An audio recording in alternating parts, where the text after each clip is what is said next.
Drugs ಬಗ್ಗೆ ನಾನು research ಮಾಡಿದ್ದೆ. ಅವಾಗ ಏನಾಗುತ್ತೆ ಅಂದರೆ, you go to the lower astral worlds. 3 ಇರುತ್ತೆ ಇಲ್ಲಿ, ಲೋಯರ್, ಮಿಡಲ್,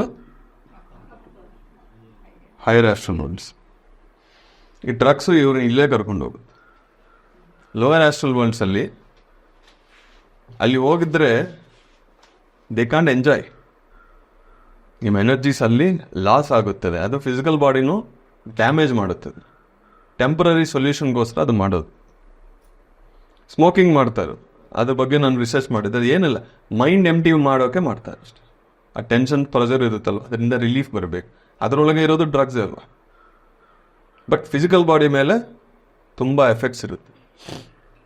ನೈಟ್ ಆದರೆ ಡ್ರಿಂಕ್ ಮಾಡ್ತಾರಾ, ಬೆಳಗ್ಗೆ ಎದ್ದಿನ ತಕ್ಷಣ ಹ್ಯಾಂಗ್ ಓವರ್, ಹೆಡ್ಏಕು. ಯಾಕೆ ಮಾಡ್ತಾರೋ ಅಂದರೆ ಎಮೋಷನ್ಸು ಸಪ್ರೆಸ್ ಮಾಡೋಕೆ ಅಷ್ಟೆ. ಮತ್ತೆ ನೆಕ್ಸ್ಟ್ ಡೇ ಸ್ಟಾರ್ಟ್ ಅದೇ, ಎಲ್ಲಿನೂ ಹೋಗಲ್ಲ. ಅದು ಸೊಲ್ಯೂಷನ್ ಅಲ್ಲ, ಇದು ಯಾವುದನ್ನು ಸೊಲ್ಯೂಷನ್ ಅಲ್ಲ. Suicide not a solution, drugs not a solution.